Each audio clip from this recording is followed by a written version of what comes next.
This weekend, the Formula One circus will travel to one of the most hottest anticipated new Grand Prix on the calendar, Miami. And a circus it will definitely be. This will be Formula One 2022 style, one big advertisement for a city, a glittery, glamour-driven parade of money-making machines, an event that's so much more than only racing.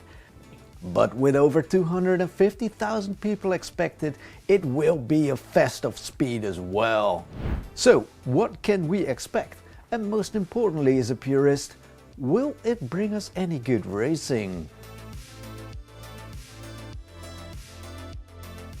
When Liberty Media took over the ownership of Formula One, they promised to take the sport to places it had never seen, tracks it had never been, and turn it into a show that would bring action, spectacle, speed and parties to every corner of the world.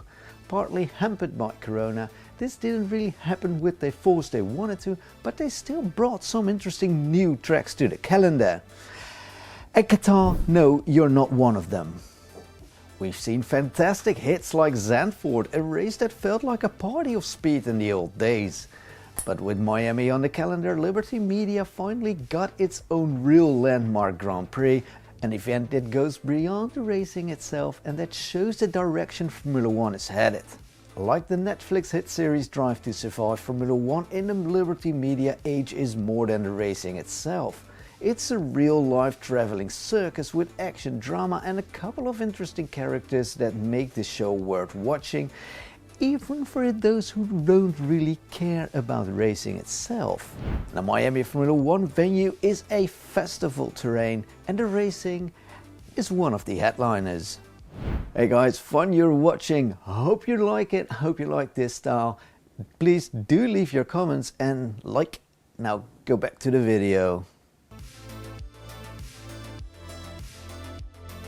Formula One has tried to conquer the continent of big power for a while, but for different reasons never really got popular there. Although I have to say that the Circuit of the Americas is really one of the greatest additions to the Formula One calendar. And not only because of the cool layout, it's also because of the great atmosphere surrounding it. The motorhomes, the barbecues, the burning rubber, the smell of wheels and America. So yeah, I'm quite excited to see Formula One back in the US again.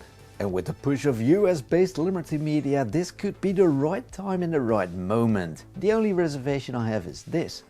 Is this the right venue?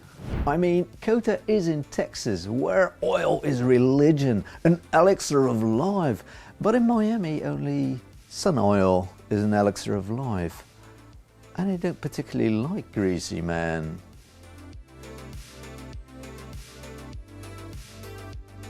Looking at the venue ignites immediate flaming nightmares of the ports of hell, and PTSS flashes back to the Las Vegas and Dallas Grand Prix of the 1980s.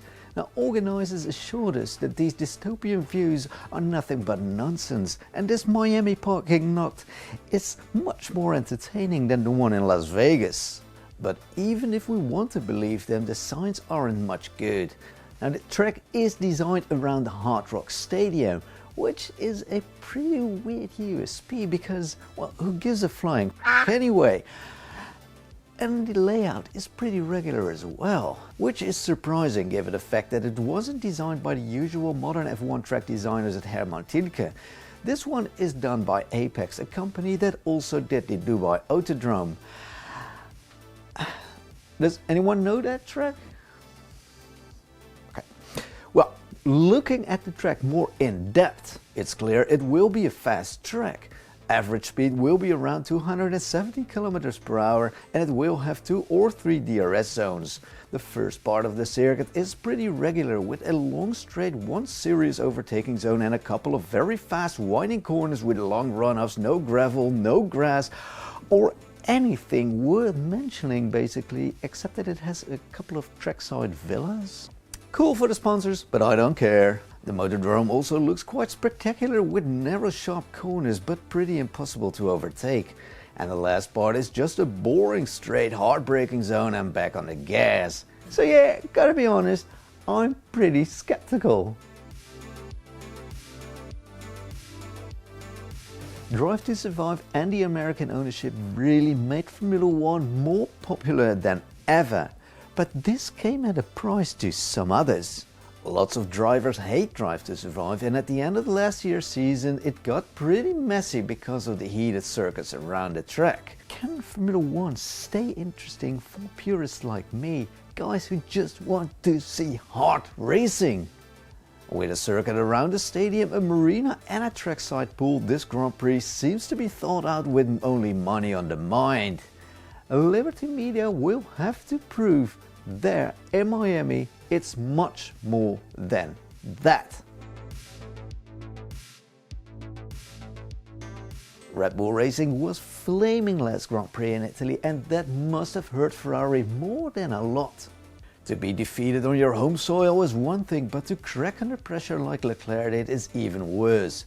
Ferrari had the fastest car on the grid in the first 3 races, but got toasted in Imola.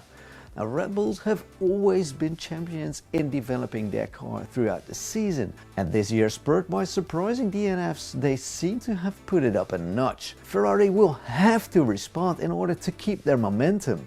With the difference between Charles Leclerc and Max Verstappen now down to 27 points, this will be the moment for Leclerc to secure his easily won buffer.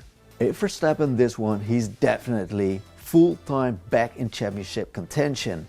And only God and Lewis Hamilton knows what will happen next. Can I say that? Sorry about that, Hamilton fans, I didn't mean it like that. Anyway, what do you think about this video? Please do leave your comments, like, subscribe, even if you want to unsubscribe from me. See you next time!